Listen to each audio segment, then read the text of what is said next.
¿Qué tal, amigos de Chimborazo? La señal de TV Sultana nos permite estar con ustedes. Nos acompaña Fernando Bustamante, presidente de la Comisión de Soberanía y Relaciones Internacionales de la Asamblea Nacional, con quien revisaremos el Código Orgánico de Entidades de Seguridad Ciudadana. ¿En qué consiste y qué ventajas traería? Lo revisaremos. Bienvenidos. Muchísimas gracias, asambleísta, por haber aceptado esta invitación. El Código Orgánico de Entidades de Seguridad Ciudadana fue presentado hace aproximadamente 2 años en 3 cuerpos. ¿En qué consiste esto? Bienvenido. Bueno, básicamente es una ley para regular y normar las entidades que proporcionan seguridad a la ciudadanía. Ya. Y básicamente la Policía Nacional, pero 2 organismos nuevos que se están creando, les llamamos entidades, Ya. para seguir con la terminología del proyecto, que son un cuerpo especializado de investigación criminal científica, Ya. ¿no? Que busca ante todo evitar la impunidad una vez cometidos los delitos, que se pueda encontrar a los culpables, o exonerar a los inocentes. Ambas cosas son igualmente importantes. Y un cuerpo especial de protección de autoridades e instalaciones públicas, para que no se distraigan Fuerzas Armadas y Policía en proteger a ciertos sujetos, embajadores, por ejemplo, visitantes extranjeros, en fin, que requieren una protección muy especial y muy concreta, pero que no requiere, obviamente, que todo un cuerpo especializado como la policía esté dedicado a eso. Eso era básicamente lo que se estaba planteando inicialmente. ¿Este cuerpo de investigadores no es la policía judicial? ¿Cambia? ¿Se hace más profesional, más científica? No, no es policía judicial porque no es parte de la Policía Nacional. Ya, es un cuerpo diferente. Es un cuerpo diferente, no es una policía, Ya. no son uniformados, no son personas que tienen grado militar. Son, le voy a dar un ejemplo del tipo de personas que son. Médicos forenses, Ya. biólogos especialistas en genética, antropólogos físicos, Ya. químicos, toxicólogos, especialistas en balística.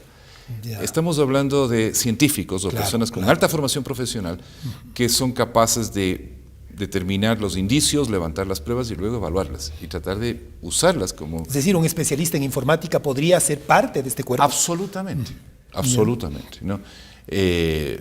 Sobre todo cuando se trata de delitos informáticos o de pruebas que se pueden obtener a través de mecanismos cibernéticos. Ahora, se ha criticado mucho el siguiente cuerpo, que daría protección a funcionarios. Se ha dicho que esto es el crecimiento de una guardia pretoriana. ¿Cuál es la función? En muchos países del mundo existe cuerpos similares, empezando por los propios Estados Unidos, por supuesto. ¿No? ¿Cuál es la idea? La protección de autoridades o de edificios, ¿no? Porque, por ejemplo, nos da un poquito de pena que sean guardias privados que tienen otra función, Ya, ¿no? claro. Que estén cuidando de los ministerios.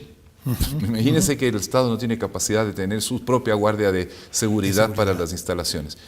Pero es una tarea muy especializada, que no requiere todos los largos años de formación que requiere un policía, que tiene que tener una amplia gama de experticias, muy amplia, en muchas cosas diferentes, ¿no? Lo mismo un investigador criminal científico, ¿no? Entonces, estamos nosotros ahora dedicando policías y militares a cuidar personajes, cosa que irrita a la ciudadanía. Por supuesto, distrayéndolos de su función propia. O sea, ¿cómo no va a ser motivo de resentimiento cuando pasa un ministro, ¿cierto?, rodeado de policías y o de militares en algún caso, ¿no? Y la gente piensa, bueno, esa gente debería estar cuidándome a mí. Por supuesto. No cuidando al personaje. Entonces, lo que hay que crear es un grupo que lo que sepa hacer es eso, ¿no? Y liberar un recurso humano tan caro como es un policía. Sin sacar de la policía. No, claro, para que el policía, porque una de las cosas que queremos es que todos los policías estén dando seguridad.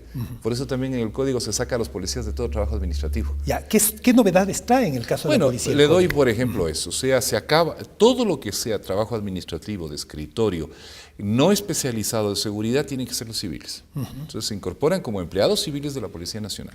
Ya, ¿no? ya. Los policías de línea, de uniforme, de formación, se van a la calle, por decirlo metafóricamente. Se van a hacer labores de seguridad. No van a estar... Es lo que ha pasado, por ejemplo, en el aeropuerto de Quito. Si usted se fija, ya no hay policías sellando pasaportes. Sí, ¿no? Son funcionarios civiles del Ministerio del Interior. O sea, lo que pensamos es, ¿qué hace un policía altamente preparado sellando pasaportes? Sí, perdiendo el tiempo sellando pasaportes. Exacto. ¿No? Porque pensamos, ese policía podría estar jugando. Patrullando. Exactamente. O investigando un delito, o haciendo labor preventiva, ¿no? Primera cosa muy importante, o sea, es una policía que se crea una policía de operaciones, una policía de proximidad, de calle, de barrio, ¿no? Rompiendo no de escritorio. Este espíritu con el que nació la policía en la época de Enríquez Gallo, espíritu de cuartel. Ese es otro tema. Se acaba con la idea de la policía militar. Ya. Ahí hay un debate sobre si vamos a mantener o no los grados. Ya. Mucha gente nos ha dicho, bueno, entonces ¿para qué mantienen los grados? No. Tal vez Eso es una está en cuestión discusión. menor. Está en discusión, ¿no? Pero la idea es de que es una policía civil, como lo dice la Constitución, que lleva armas, obviamente, porque las necesita para las labores que cumple, y que se va a la proximidad, se va al barrio, se va a la comunidad. A trabajar con la gente, no solamente, no como una vigilancia, no como un control, sino como un trabajo comunitario para prevenir y, en caso necesario, disuadir la delincuencia. Eso es un cambio doctrinario muy importante, ¿cierto?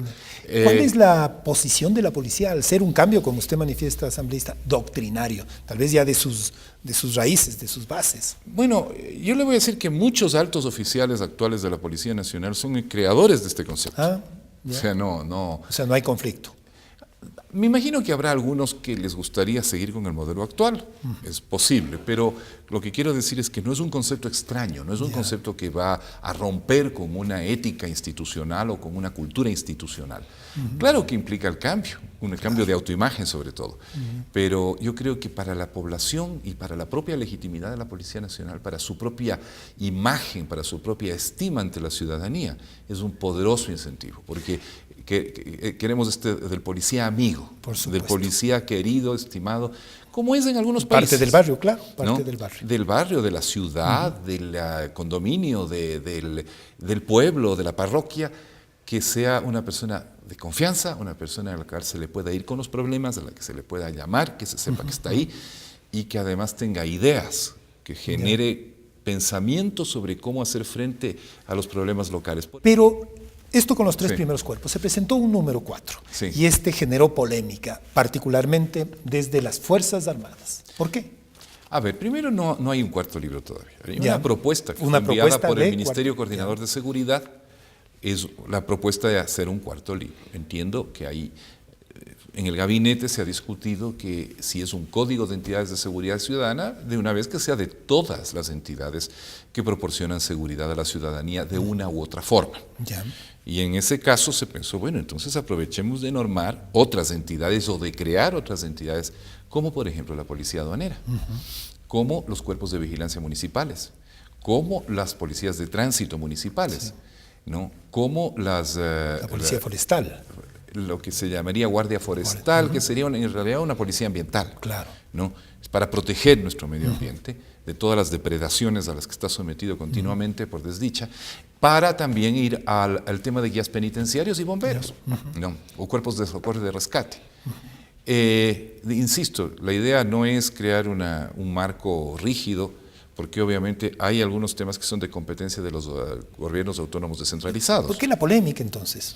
Básicamente yo creo que es porque en el proyecto que se mandó, o en la propuesta que se mandó, ahí hay una transitoria que se está poniendo de una forma que se propone para equipar, digamos, de talentos humanos a los cuerpos que se están incorporando en el cuarto libro, ¿no?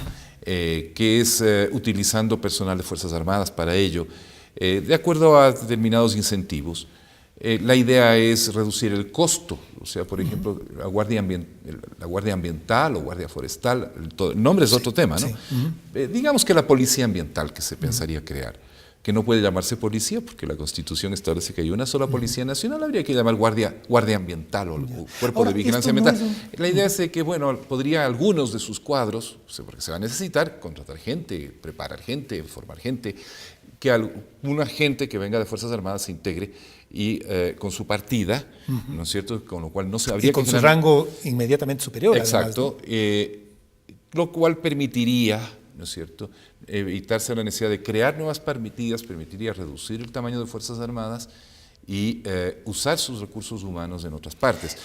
No es positivo desde este punto de vista, porque vemos, y lo digo con absoluto respeto, muchísimos de los militares cuando salen devienen en formadores de entidades de seguridad privada. ese talento, esa preparación, esas capacidades, llevarlas a otras áreas de seguridad ciudadana que tengan una especialización. Y quiero agregarle algo. El análisis de fondo que hay ahí es de que nuestras Fuerzas Armadas están sobredimensionadas. Además, y esa sería una manera de reducirlas. Estoy hablando de la propuesta, no nos hemos pronunciado todavía, esto es simplemente estoy contando qué es lo que viene ahí. Una manera de iniciar un proceso de reducción sería hacerlo de esta manera. No sería la única manera, pero sería una manera de incentivar, digamos, algunos retiros voluntarios, reduciendo el cuadro permanente de las Fuerzas Armadas. Es algo que hay que analizar con mucho cuidado. Claro. Hay que analizar cuánto se ahorra de lado y lado, cuánta gente podría estar interesada. Y otra cosa muy importante, si en efecto esas capacidades son homologables a las que se necesitan al otro lado. Todo eso tenemos que analizarlo con mucho cuidado, con mucha calma. Para terminar, sin aspavientos, claro, ¿no? Lo vamos a hacer muy serenamente, lo vamos a hacer con el Ministerio de Defensa, obviamente. ¿Con las Fuerzas Armadas? Las Fuerzas Armadas son no deliberantes. En el proceso legislativo, el vocero, la vocero es la ministra de Defensa. ¿No? Y obviamente el presidente de la República, que es el comandante en jefe. Los procesos de consulta tienen que hacerse internamente, en el seno de las instituciones, vía Ministerio de Defensa. Si nosotros llevamos a los militares a las mesas legislativas, los estamos politizando. Por supuesto. Les estamos sacando de su no deliberancia. No digo que no deban opinar, pero el canal para opinar es otro. Asambleísta, muchísimas gracias por darnos una clarísima explicación en qué consiste el Código Orgánico de Entidades de Seguridad Ciudadana, que llevaría a los policías que sean parte de nuestra comunidad, parte de nuestro barrio. Muchísimas gracias. Que estén bien.